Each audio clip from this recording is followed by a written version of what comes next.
अस्सलाम वालेकुम नाज़रीन, you watching up front with Mona Alam. अभी हम ऐसे कह सकते हैं कि हर रोज़ के हिसाब से तकरीबन जो है वो एक नया सियासी कट्टा खुलता हुआ नज़र आता है, इलेक्शंस के गिर्द घूमता हुआ। और आज कमिश्नर रावलपिंडी की जो स्टेटमेंट है और जो उनका इस मुस्ताफ़ी होना और फिर जिस तरह के उन्होंने बयानात दिए, उससे जाहिर है पूरे इस समय में और पूरे इस एटमॉस्फेयर में मज़ीद एक एजिटेशन भी आ गई है, मज़ीद खलबली भी बच गई है। सारी पार्टीज़ परेशान हो गई हैं कि ये स्टेटमेंट कहाँ से आई है, और हर कोई इसके ऊपर तहकीकात का मुतालबा कर रहा है। और राइटली सो, तहकीकात तो होनी चाहिए क्योंकि इतनी जो सीरियस किस्म की एलिगेशंस हैं वो अनअटेंडेड तो जा ही नहीं सकती मौजूदा हालात के पेश नज़र। एक पार्टी है जो कि इसके ऊपर इसको अपने मौक़िफ़ की जीत करार दे रही है और वो है पाकिस्तान तहरीक इंसाफ, जो कि रोज़े अव्वल से ये कह रहे थे कि जी उनके जो रिज़ल्ट्स हैं उनके अंदर टेम्परिंग हुई है, फॉर्म 45 और 47 में ज़मीन आसमान का फ़र्क है। वो इस बात पे बहरहाल खुश नज़र आते हैं, लेकिन on the face of it statement क्या है और स्टेटमेंट के पसे पर्दा क्या चीज़ें मज़ीद मौजूद हैं जिनको हम इग्नोर वो भी नहीं कर सकते हैं। ये सारी बातें आज हम रखेंगे, ऑन टेबल करेंगे। अच्छी बात यह है कि अब इसके ऊपर तहकीकात भी हो रही हैं और इसके ऊपर मौक़िफ़ भी आ रहे हैं। और अब कमिंग वीक में जो है बाकायदा सुप्रीम कोर्ट ऑफ पाकिस्तान में ये तमाम तर चीज़ें ज़ेरे समात भी होंगी। वहाँ पर क्या होगा ये तो यकीनन वक्त ही बताएगा। और क्या ये जो तकरीबन तमाम तर जो पार्टीज़ हैं जो कि अपने तहफ़्फ़ुज़ात का खुल कर इजहार कर रही हैं अब इलेक्शंस के ऊपर, उनके तहफ़्फ़ुज़ात को किस हद तक एड्रेस किया जाएगा, उनके तहफ़्फ़ुज़ात में वज़न कितना है इन द फर्स्ट प्लेस, ये सारी बातें अब वो मैटर्स हैं जो कि अब वक्त के साथ मज़ीद अनफोल्ड होंगे। और मुझे एक्सपेक्टेशन यही है, उम्मीद यही है कि आने वाला जो हफ्ता है वो भी इस हवाले से काफ़ी डिसाइसिव होगा और कई चीज़ों को रिवील करेगा। बहरहाल नाज़रीन, कमिश्नर रावलपिंडी के इंतखाबात में संगीन बेज़ाब्तगियों का एतराफ़, ओहदे से मुस्ताफ़ी होने का ऐलान। मैं आपको एग्जैक्ट स्टेटमेंट भी सुनाऊंगी और उसके बाद जो उसके ऊपर रिएक्शंस आ रहे हैं, रिएक्शंस का आउटपोर है वो भी बताते हैं। इंतखाबात के दौरान रावलपिंडी डिवीज़न में नाइंसाफ़ी की, हमने हारे हुए उम्मीदवारों को 50-50 हज़ार की लीड में तब्दील कर दिया। कमिश्नर रावलपिंडी रावलपिंडी डिवीज़न के 13 MNAs हारे हुए थे, उन्हें 70-70 हज़ार की लीड दिलवाई और मुल्क के साथ खिलवाड़ किया गया। कमिश्नर रावलपिंडी की जो स्टेटमेंट है, आज फजर की नमाज के बाद खुदकुशी करने का भी सोच रहा था और ये बड़ी अलार्मिंग बात है जो उन्होंने मज़ीद इसमें इजाफा किया है। और साथ साथ नाजरीन उसके ऊपर जो दीगर एक आउटपोर है वो भी सुनते चले। निगरां वज़ीर इत्तलात पंजाब ने लियाकत चट्टा के इल्ज़ामात को सियासी स्टंट करार दे दिया। ऐसा कोई जुनूनी या नफ्सियाती शख्स ही कर सकता है। लियाकत चट्टा 13 मार्च को रिटायर होने जा रहे हैं। आमिर मीर रिटायरमेंट से ठीक कबल उन्होंने अपना ये जो बयान है इस तरह का वो दिया है। और ये भी बात सही है कि इलेक्शंस को भी अब तकरीबन 10 रोज़ गुजर चुके हैं और 10 रोज़ के बाद उन्होंने ये इंकशाफ किया है। लियाकत चट्टा मेरा करीबी दोस्त है, काफ़ी अरसे से जहनी मसाइल का शिकार है। राना सनाउल्लाह ने भी इस बात पे ये रिएक्ट किया है। और लियाकत चट्टा के PTI के नामजद वज़ीर आला जो हैं पंजाब के मियाँ असलम इकबाल और प्रॉपर्टी टाइकून भी चूँकि वो हैं, उनसे भी करीबी मरासिम हैं। और ये भी एक बात है जो कि मुबैना तौर पर हर कोई फ्लोट कर रहा है, जिसको इग्नोर नहीं किया जा सकता। क्या कोई लिंकेज हो सकता है या नहीं, यकीनन ये बात वक्त बताएगी, लेकिन ये भी एक फैक्चुअल चीज़ ज़रूर है इसमें जो कि ज़राए के हवाले से, मुसद्दक़ा इत्तलात के हवाले से अब चल रही है। साथ साथ नाज़रीन, वज़ीर आला पंजाब का कमिश्नर पिंडी के इल्ज़ामात का नोटिस, हक़ाइक़ कौम के सामने लाने का ऐलान। उम्मीद यही करते हैं कि शफाफ तौर पर इनकी जो इन्वेस्टिगेशंस हैं वो हों और इसमें किसी तरह का कोई सियासी इन्फ्लुएंस इस्तेमाल ना हो किसी की भी तरफ से, निगरां हुकूमत की तरफ से ख़ास तौर पर उन पर ये ज़्यादा जिम्मेदारी का जो बोझ है उनके कंधों पर आयद है। फिर नाजरीन, इलेक्शन कमीशन के जो कमिश्नर रावलपिंडी के इल्ज़ामात हैं उनकी भी तरदीद हो गई है। उनकी तरफ से मामले की इंक्वायरी का इलेक्शन कमीशन ने भी ऐलान कर दिया है। कमिश्नर रावलपिंडी के इल्ज़ामात को फौरी इंक्वायरी की जाए। बैरिस्टर गौहर ने भी यही मुतालबा किया है PTI के। और पाकिस्तान पीपल्स पार्टी का कमिश्नर रावलपिंडी के इल्ज़ामात का तहकीकात का मुतालबा। तकरीबन तमाम ही पार्टीज़ इसमें एक आवाज़ है। मुस्लिम लीग नून की मरियम औरंगज़ेब ने भी इल्ज़ामात की तहकीकात का मुतालबा कर दिया है। 3 जो मेन पॉलिटिकल पार्टीज़ हैं उनकी तरफ से तो ये मुतालबा हो चुका है। 8 फरवरी को होने वाले आम इंतखाबात कल अदम करार देने की दरख्वास्त पर 19 फरवरी को समात भी होगी। तो जाहिर है ये मामला, जैसे मैंने भी आपसे पहले अर्ज़ किया कि वैसे भी मौजूद सुप्रीम कोर्ट इसको टेकअप करने वाली है। वहाँ पर ये कहाँ जाता है, ऊँट किस करवट बैठता है, ये भी देखने वाली बात है। और इल्ज़ामात तो कोई कुछ भी लगा सकता है, इल्ज़ामात लगाना आपका हक है, तो सबूत भी दे दें। चीफ जस्टिस काजी फायज़ ईसा का भी कमिश्नर रावलपिंडी के इल्ज़ामात पर रद्द अमल आया है। किन अल्फाज में रद्द अमल आया है वो भी सुनिएगा और जो स्टेटमेंट इटसेल्फ है वो सुनिएगा। पहले स्टेटमेंट चलाइएगा प्रोड्यूसर साहब, जो कमिश्नर की स्टेटमेंट है कमिश्नर रावलपिंडी ने जो इस पर कहा है वो सुने, फिर उसके बाद हम चीफ जस्टिस की इस पे उनका भी जो इस पर रिबटल है वो सुनते हैं। जो यहाँ पे हुआ है कि जो लोग आजाद उम्मीदवार 70-80 हज़ार की लीड से जीत रहे थे, हमने उनको हरवाया है और उनके ऊपर जाली मोहरे लगा के सबको हरवाया। जो चीफ इलेक्शन कमिश्नर है, जो चीफ जस्टिस है, वो भी इस काम में पूरे शरीक। इल्जाम लगा दें बेबुनियाद, ना उसमें कुछ जरा सी भी सदाकत हो, ना जरा सी कोई सच्चाई हो, ना कोई सबूत पेश करें। आप कुछ भी इल्जाम लगा सकते हैं, कल मुझ पर कोई चोरी का इल्जाम लगा दें, कोई कत्ल का इल्जाम लगा दें। भैया इल्जाम लगाना आपका हक है, तो मगर साथ साथ वो फराइज भी दे दीजिए, सबूत भी पेश कर देना। जी नाजरीन, जहां इल्ज़ाम लगाना आपका हक है, वहां इल्ज़ामात के सबूत फराम करना भी आपका हक है। एक नया दिन और एक नया पेंडोरास बॉक्स। मौजूदा हालात के पेश नज़र ये कहना गलत नहीं होगा। अब ये मामला कहाँ जाता है, तहकीकात बहरहाल इसके ऊपर होनी चाहिए। अभी PTI के जो अरकान हैं उन्होंने बाकायदा तौर पर अभी आपने देखा है प्रेस टॉक भी की है, वो भी उसको बार बार कह रहे हैं कि ये हमारे मौक़िफ़ की जो है वो तायद है, वाक़तन तायद है या इसके पीछे कुछ और मुहर्रक आते हैं। This and more. मज़ीद बात इस पर ये भी करेंगे कि PMLN की तरफ से जो उनके स्टॉलवर्ड्स हैं ये आवाज़ें क्यों उठाते हुए नजर आ रहे हैं कि अब हमें सेंटर में कम से कम अपोजिशन में बैठना चाहिए। क्या ये आफ्टर थॉट है? अगर है तो क्यों आई है? स्टे विद अस, ब्रेक के बाद वापस आते हैं।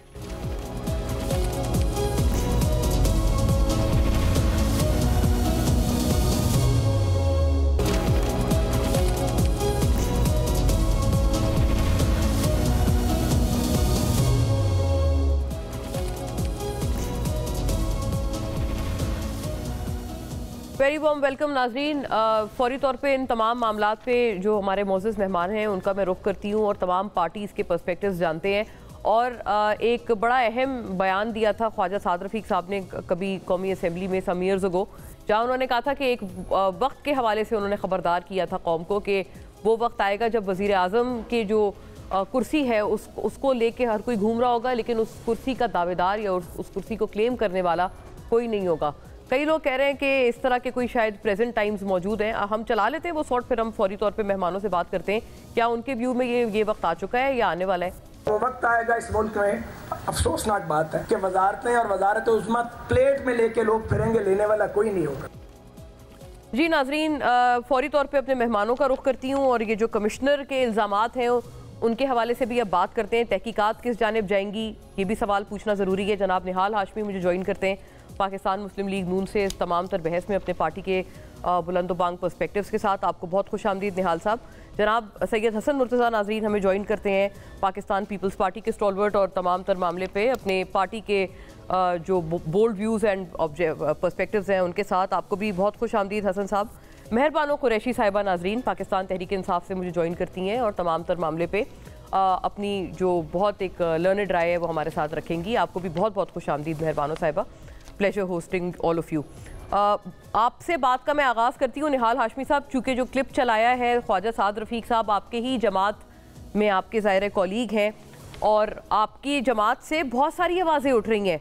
ये जावेद लतीफ़ साहब की आवाज़ हमारे सामने है, वो भी ट्वीट कर रहे हैं, खुदा करे मुस्लिम लीग नून ये फैसला कर ले कि जिसको मरकज़ में अक्सरियत दिलाई गई उस जमात को हुकूमत बनाने का मौका दिया जाए।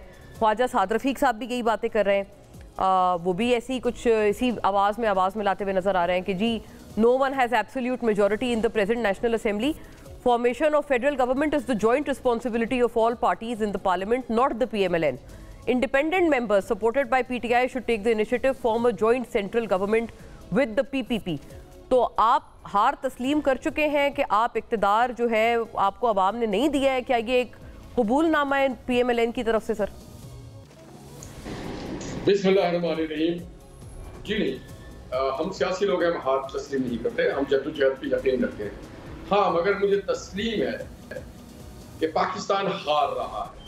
एज ए पाकिस्तानी मैं तस्लीम कर रहा हूँ कि पाकिस्तान के जो मुलाजमीन हैं, सिविल ब्यूरोक्रेसी इदारे में जो नौकर हैं पाकिस्तान के अवाम के, जो हम मालकान हैं, उनके टैक्सों से जिनको तनख्वाहें मिलती हैं, वो सब एक तरफ हो गए हैं पाकिस्तान को हराने के लिए। वो कोई भी इदारे में कहीं भी बैठा हो, इस कमिश्नर की जब ये बात आती है तो हाय इस पशेमा का पशेमा होना। 9 रोज बाद काश, मैं कह रहा हूँ काश डे फर्स्ट से पाकिस्तान के ऐसे चबल किस्म के ब्यूरोक्रेट अपना खुदकशियां कर लिया होता तो आज पाकिस्तान किस मुकाम पे ना होता। ये इस तरह के जो लोग हैं जो अपने दरवाजे के बाहर चपरासी बैठा के रखते हैं और बड़े से बड़े लोगों को अंदर नहीं आने देते, ये फिरौन टाइप के लोग, इनकी तहकीकात होनी चाहिए सबकी। जो हमारे पेट पे हमारे पेट हम काट के देते हैं इनको अपने टैक्स के लिए, बड़े बड़े प्राडोज में, बड़े बड़े प्रोटोकॉल्स में घूमते हैं और ऐन वक्त पे आके ये किसी के एजेंडे पे होते हैं, बैरूनी या अंदरूनी एजेंडे पे होते हैं कि पाकिस्तान को कमजोर किया जा सके, पाकिस्तान की खुशहाली को कमजोर किया जा सके, पाकिस्तान की जो वहदानियत है उसको कमजोर किया जा सके। तो ऐसे लोगों का हम सबको एक तरफ होके ये फैसला करना है कि जब भी पाकिस्तान को नुकसान पहुंचा है, सियासतदानों ने नहीं किया है, जो सरकारी एहलकार बैठे हुए पाकिस्तान के हर इदारे में, उन्होंने पाकिस्तान को सबसे ज्यादा नुकसान पहुंचा है। और अब वक्त आ गया कि इनकी अकाउंटेबिलिटी होनी चाहिए। जो हमारे तो निहाल साहब एक सेकंड अर्ज सुनिएगा। तो इसका ये मतलब तो नहीं ना कि वो पीटीआई वाले तो कह रहे हैं वो वाहिद है, शुक्र करे उसने अपनी जमीर की आवाज सुनी और वो बारिश का पहला कतरा है, वो इसको कहते हैं। ये मतलब थोड़ी कि अगर आप उसको टैक्स के अपने पैसे दे रहे हैं, उनकी तनख्वाह वहां से जा रही है, तो इसका ये मतलब तो नहीं ना कि आप उनको दबाव करें, डालें उनके ऊपर इलेक्शंस के रिजल्ट चेंज करने के लिए। 2013 में और 18 में भी सुनी गई थी, जमीर की आवाज हमेशा सुनी गई है।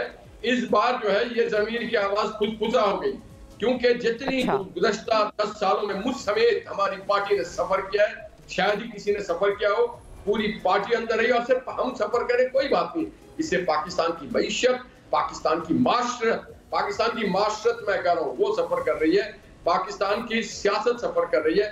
पाकिस्तान को एक बीच चौराहे में लाके खड़ा कर दिया गया है, दुनिया के सामने एक लॉफ्टर बॉल बना के हमें छोड़ दिया गया है। हम क्या मजाक कर रहे हैं, किस तरह का मजाक कर रहे हैं। अच्छा, आपने तो बड़ी एक अपने जो आपका जारियाना अंदाज है उसी में आप फरमा रहे हैं। निहाल साहब, आपको लगता है कि पाकिस्तान के साथ ज्यादती की गई है इस इलेक्शन में? मतलब आप अगर सीटें नहीं जीते, आपको मेजोरिटी नहीं मिली, तो आप इस हद तक आ गए?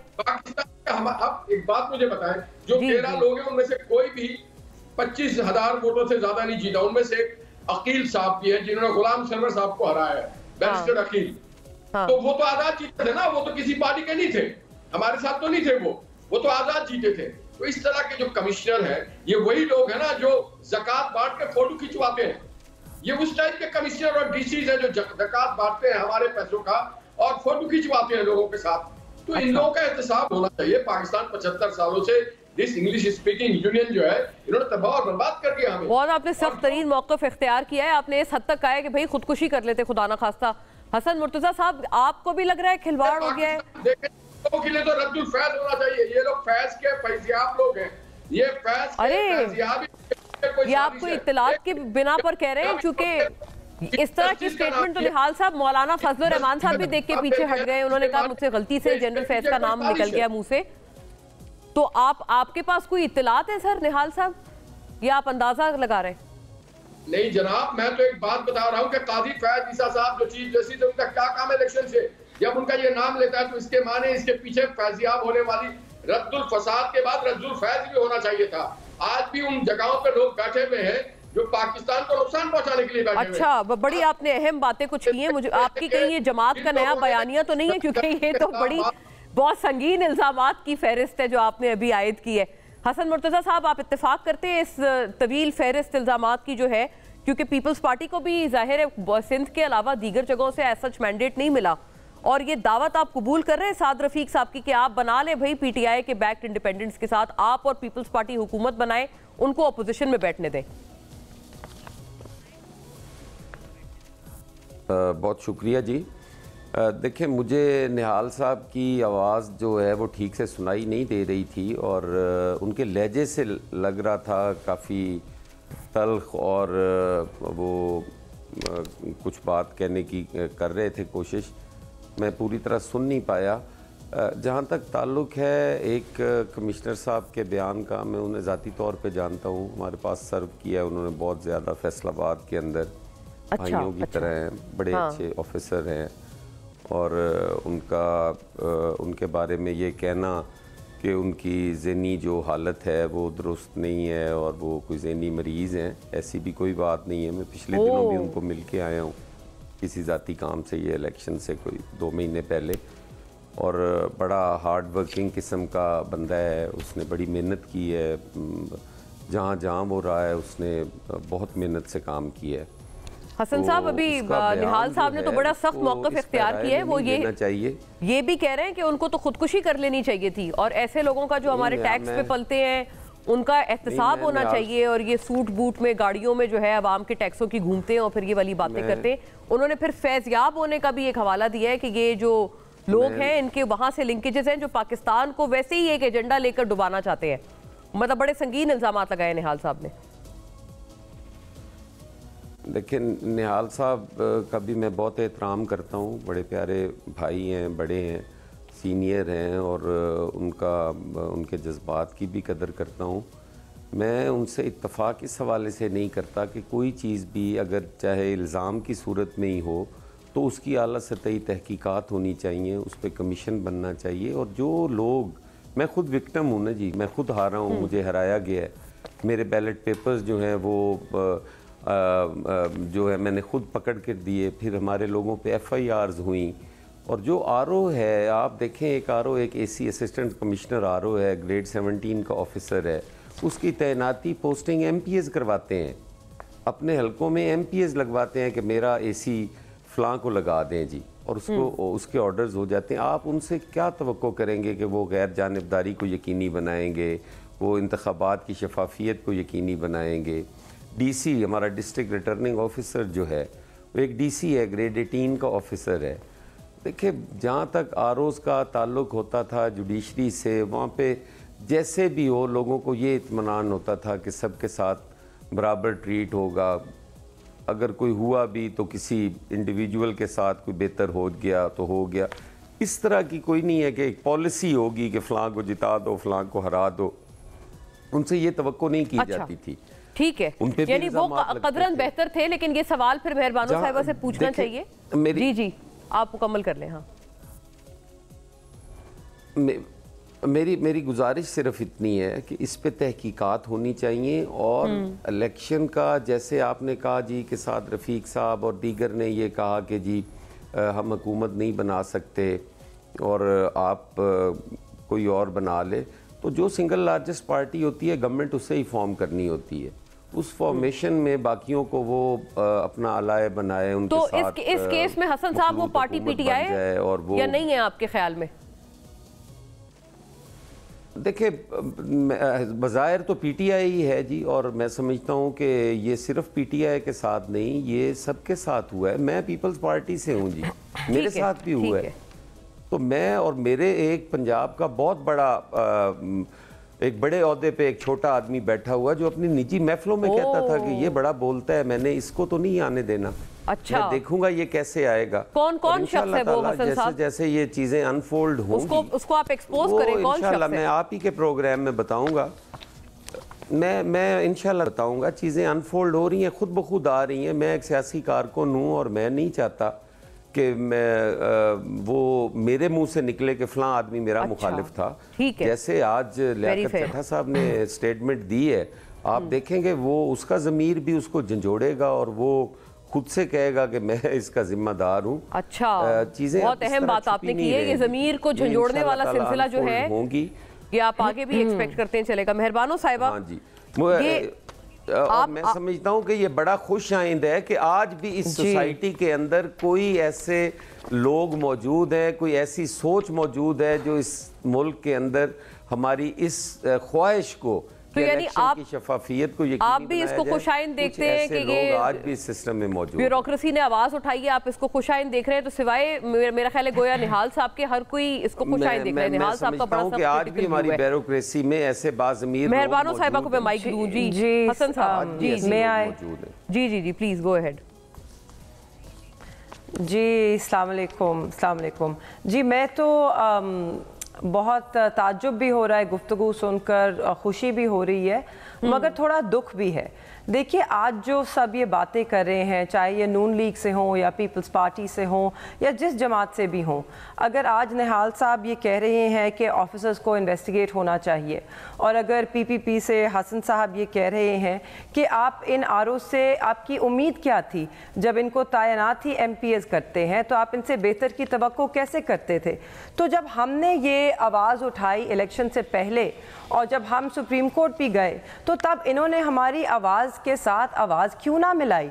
जब हमने कहा कि आप डीसीज और इनके नीचे जो है इलेक्शन मत करवाइए, ये शफाफ नहीं होंगे, तो तब तो हम तन्हा आवाज़ थे, हमारा साथ तो तब किसी ने नहीं दिया। शायद इनको लगता था कि इनकी बात हो गई है तो शायद मतलब इनकी बात बन जाएगी, तो ये सब चुप रहे। मगर आज जब नज़र आ रहा है कि किसी की बात ना बनी, क्योंकि अवाम का ऐसा फ्लड आया वोट्स का कि सबकी बात वैसे ही वहीं की वहीं रह गई, तो शायद अब इन्हें ताज्जुब हो रहा है या शायद ये पछता रहे हैं, इनको तब आवाज़ उठानी चाहिए थी। मगर मैं इसको अभी भी खुशाइन कहूँगी, और मैं ये भी कहूँगी कि आज फिर आप हमारी आवाज़ के साथ आवाज़ मिलाएं, और अगर आपको लगता है कि तहकीकात होनी चाहिए तो क्यों ना पहला कदम सियासी जमातें ही लें। हो सकती है जब हम कह रहे हैं कि ये हल्के, लेट मी कंप्लीट, नहीं, may I please, may I complete please, May I complete please, if you'd allow me to complete my sentence, कि जी देखिए जो मुतनाज़ा हल्के हैं, तो जो I think is disconnected. नहीं, आपकी आवाज़ आ रही है। Go ahead जी। डिस्कनेक्ट हो गया मेरी कॉल। नहीं, आपकी आवाज़ मिल रही है मुझे। अच्छा, ऑल राइट। मेहरबानो साहिबा से बात हम आगे कंटिन्यू करेंगे। मैं पूछना आपसे ये चाह रही थी, मेहरबानो साहिबा, सवाल छोड़े जाती हूँ कि हो सकता है ये भी एक आफ्टर थॉट हो, क्योंकि जुडिशल अफसरान को तब्दील करके ब्यूरोक्रेसी कराएगी और आरओज़ के जो जिम्मेदारियां हैं ब्यूरोक्रेसी अदा करेगी।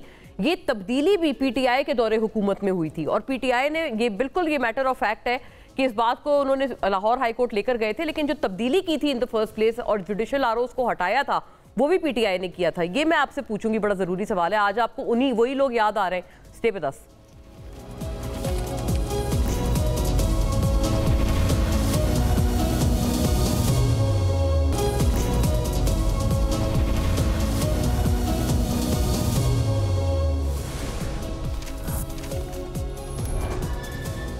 जी वेलकम बैक नाजरीन। मेहरबानो साहिबा, जुडिशल अफसरान के हवाले से मैं आपसे सवाल कर रही थी ब्रेक से पहले कि जुडिशल अफसरान को बदल के ब्यूरोक्रेसी का आरओज़ के तौर पर जिम्मेदारी अदा करना, ये तब्दीली भी तो पीटीआई के दौरे हुकूमत में हुई थी।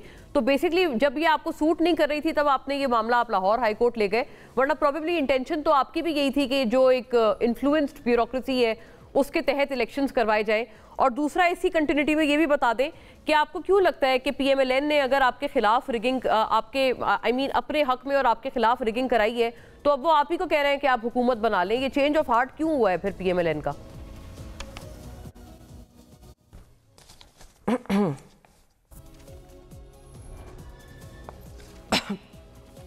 मेहरबानो साहिबा को मैं जी, मेहरबानो साहिबा, कैन यू हियर मी? आपको आवाज मिल रही है मेरी? जी, yes I can finally hear you. जी, मैंने आपसे एक सवाल किया है, आपको do you want me to repeat it? मैंने अभी आपसे सवाल किया है। अच्छा, अब मैंने क्योंकि शुरू का सुना नहीं था, आप कह रही थी कि चेंज ऑफ हार्ट क्यों हुआ है। जी, पीएमएलएन आपको क्यों ऑफर कर रहे हैं? उनके जुडिशल अफसरान के हवाले से भी मेरा सवाल था कि ये आप लोगों ने ही तो चेंज की थी ये वाली रिस्पॉन्सिबिलिटी कि judicial officers should be ROs instead of the bureaucracy. ये पीटीआई के ही दौरे हुकूमत में तब्दीली हुई थी। जी, हमने तब भी कहा, तब तब्दीली भी की थी, और हमने जब ये इलेक्शंस में आरओज अपॉइंट हुए थे ब्यूरोक्रेसी की तरफ से, तो तब भी हमने आवाज़ उठाई थी कि इनके नीचे शफाफ इलेक्शन नहीं हो सकता। मगर चीफ जस्टिस ऑफ पाकिस्तान ने डिसएग्री किया था और उन्हें लगा था कि इनके नीचे शफाफ होंगे। तो आज जो उनके सामने है, मुझे उम्मीद है कि उनका भी कोई रद्द अमल आएगा इस पर।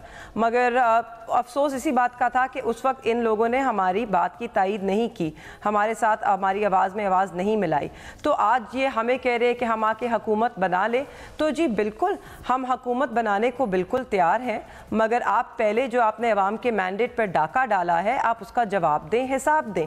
आप कह रहे हैं कि ब्यूरोक्रेसी की तहकीकात होनी चाहिए इन ऑफिसर्स की, निहाल हाशमी साहब ने कहा, तो जी बिल्कुल होनी चाहिए। मगर क्या उससे बेहतर ये नहीं होएगा कि सियासी जमातें जो हैं वो खुद पहले कदम उठाएं और जो मुतनाज़ा हल्के हैं आप सब उन्हें खोलिए, ना कि आप इस तरह चिपट जाएं उन सीटों को जहां आपको मालूम है आपको शिकस्त हुई है। अवाम का मैंडेट चोरी करके अवाम के ऊपर हुक्मरानी नहीं होती, सीना जोरी होती है, और सीना जोरी करके अवाम के दिल में आप बस नहीं सकते, और अवाम के दिल में बसे बगैर जमहूरियत में आपको वोट नहीं पड़ता, तो आइंदा भी नहीं पड़ेगा। तो बेहतर यही होगा कि सारी सियासी जमातें जो मुतनाज़ा हल्के हैं, निहाल साहब ये भी कह रहे थे ना, निहाल साहब ने ये भी कहा है कि आपके लिए सिस्टम में अभी भी फैसिलिटेशन मौजूद है, ये इसको आप कैसे रिएक्ट करती हैं? क्योंकि despite your rigging allegations, matter of fact यही है कि इंडिपेंडेंट सबसे ज्यादा नंबर में जो है वो फाते रहे हैं, सेंटर में भी और केपी में तो बहुत वाज़ेह अक्सरियत है कि पता नहीं मासूमियत पे कुर्बान जाऊं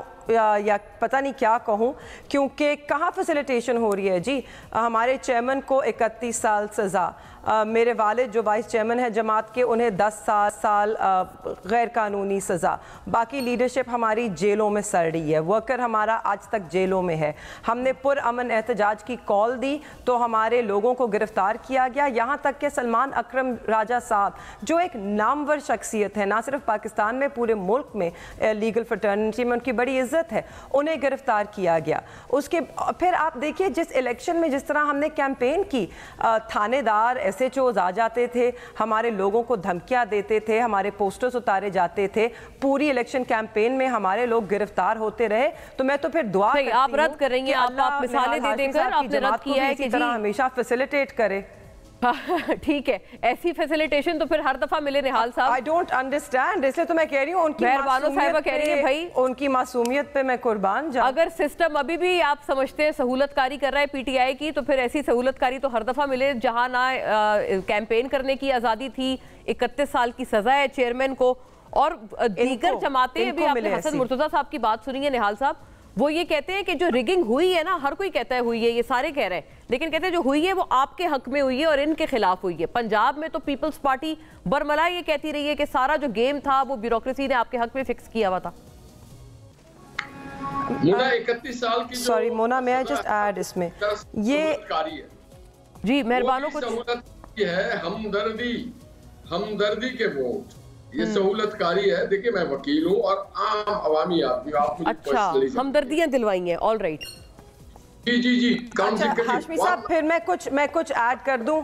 हमदर्दी तो आपको भी मिल जाती अगर आपकी प्लेटलेट्स ना गिरती, 4 साल आप भाग ना जाते, तो हमदर्दी ही हमदर्दी थी। देखिए अवाम उनका साथ देती है जो अवाम के साथ खड़े होते हैं, अवाम भगोड़ों का साथ नहीं देती, ना अवाम उन लोगों का साथ देती है, ना उनके लिए हमदर्दी होती है जो मुश्किल वक्त में अवाम को छोड़ जाएं। हाँ, तो अगर हमदर्दी भी मिल रही है वो इसलिए क्योंकि हम आज भी डट के पाकिस्तान की अवाम के साथ खड़े हैं।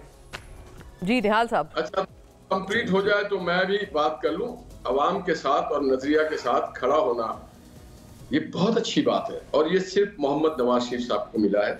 बाकी लोग तो कभी नून लीग में, कभी काफ लीग में, कभी पीपल्स पार्टी में, कभी PTI में आते जाते रहते हैं। कोई वजीर आजम बनना चाहता है, कोई मतलबुल अनान बनना चाहता है। जो 31 साल है ना, नवाज शरीफ को लाइफ टाइम बैन भी किया गया था और लाइफ टाइम सजा भी दी गई थी और उन्हें उम्र कैद भी कर दिया गया था, और हमारी पार्टी के सारे लोग जेल काटते रहे। हमारे सारे लोगों पे बड़ी ज्यादती और बड़े तकलीफ से गुजरे। तो ये तो अभी नया चखा है, अभी तो चंद महीना हुआ है और चीख पुकार इस तरह से कर रहे हैं, जबकि हमारी पार्टी ने इस मुल्क को बनाने में अपना किरदार अदा किया, और भी लोगों ने किया, मगर जितना मोहम्मद नवाज शरीफ साहब का कंट्रीब्यूशन, जो दयानत की, अमानत की, शराफत की सियासत मोहम्मद नवाज शरीफ साहब ने सिखाया, ये सियासत और किसी के पल्ले नहीं आए। बाकी लोगों ने तो गाली गलौज और एक दूसरे को चोर गद्दार, एक दूसरे को चोर गद्दार, वजीर आजम क्यों नहीं बनाना चाहते? मेरी पूरी बात सुन ले। एलिमिनेट करने की बात की, ये बड़ी बदकिस्मती है पाकिस्तान के सियासत के लिए। पाकिस्तान के सियासतदानों को एक दूसरे का एहतराम आप हिंदुस्तान के लोगों से सीखें, वो उस हद तक नहीं जाते, या बांग्लादेश और कहीं भी सीख लें। हम इस हद तक चले जाते हैं, नहीं मालूम किसकी चाकरी करने के लिए हम कहाँ तक चले जाते हैं। नवाज शरीफ में बुरबारी है कि नवाज शरीफ ने जो नहीं कहा कि मैं वजीर आजम बनूंगा, लाजमी बनूंगा। उन्होंने देखा कि अगर मैंडेट स्प्लिट है तो उन्होंने हमारी पार्टी को कहा कि आप जाएं, जाके दीगर पार्टियों से बात करें और जाकर के बात करके देखें। पाकिस्तान को आगे बढ़ना है, पाकिस्तान को रुकना नहीं है। पाकिस्तान के 25 करोड़ लोगों के माली मसाइल हैं, माशी मसाइल हैं, इक्तिसादी मसाइल हैं। यहाँ पे एक ही मसाइल है, वो मसाइल है कि हर हाल में हमें वजीर आजम। अच्छा सही है, दयानतदारी का आपने कहा कि ये वो वाली मिसाल जो है वो दूसरों की नहीं मिलती। देखिए $31 बिलियन कर्जा ले। जी मोना, मैं बस ऐड करना चाहती हूँ। मैं हसन साहब का भी इसमें जरा मौकफ ले लूँ। मैं मेहरबानो साहिब आपकी तरफ भी आती हूँ। हसन साहब आप इदारे हो सबको धमकी दे। I was disconnected most of the show. Jail को हम भी काट के रहे हैं, ये थोड़ी बात है कि जेल से हमदर्दी की सूरत में जो है हसन मुर्तजा साहब सहूलतकारी की जा रही है पाकिस्तान तहरीक इंसाफ की, आप इससे इत्तेफाक रखते हैं या नहीं? और वो कह रहे हैं कि ये दीगर जमातों ने सबसे ज्यादा जो किरदार अदा किया है पाकिस्तान को बनाने में और तामीर में वो मियां नवाज शरीफ साहब का है। निहाल साहब को आपने सुना है। मोना, अगर हम मुझे 2 मिनट दें तो मैं अर्ज़ करता हूँ। गुजारिश ये है कि 2013 में हम कहते रहे कि ये गलत हो रहा है, 2018 में भी हमने कहा कि ये गलत हो रहा है, इसको इस तरह नहीं होना चाहिए। एक दूसरे को जब ये हमें जब गालियां देते थे PMLN वाले, तो हम कहते थे कि ये ना करो, ये ज़्यादती है, गलत कर रहे हो आप। फिर PTI ने शुरू की गाली गलौज की सियासत, तो हम इन्हें भी रिक्वेस्ट करते थे कि ये ना करो। आज आप देख लें वो मकाफात अमल है, ये आपस में इनकी ये तू तकरार, इससे जो टाइम वेस्ट हो रहा है, जो इस मुल्क का ज़िया हो रहा है, आपके सामने है। अच्छा, मतलब इन दोनों की लड़ाई से दरअसल आप कहते हैं मुल्क का नुकसान हो रहा है। आप उस लड़ाई में शरीक नहीं है सर, पीपल्स पार्टी शरीक नहीं है। मकाफाते अमल नहीं आपने तो पीपल्स पार्टी ने कैंपेन ही सारी इनके ऊपर चलाई है और आप हुकूमत का पहले हिस्सा थे, फिर अब आप फिर उसी के ऊपर बिलावल साहब पूरी कैंपेन में तनकीद करते रहे शहबाज साहब पे। देखिए, मैं अर्ज कर रहा हूँ कि पीपल्स पार्टी कोई सिंगल लार्जेस्ट पार्टी नहीं है। हमने डे फर्स्ट कहा कि जो भी गवर्नमेंट बनाएगा हम वोट भी देंगे और हम उसका हिस्सा भी नहीं होंगे। अब इससे ज़्यादा पीपल्स पार्टी और क्या कर सकती है? पीपल्स पार्टी जैसे अभी बात मैं बताऊं आपको क्या कर सकती हैं, मैं बताऊं सर। मेरी यार सुने ना, मैंने आपसे नहीं पूछना, मैंने आपके वालिद साहब के साथ भी काम किया है। वो मेरे सदर थे पंजाब के, मैं उनके साथ काम करता रहा हूँ। हम इकट्ठे गिरफ्तार भी हुए हैं, हमने कुछ टाइम जेल में भी इकट्ठा गुजारा है। तो काइंडली प्लीज मुझे आप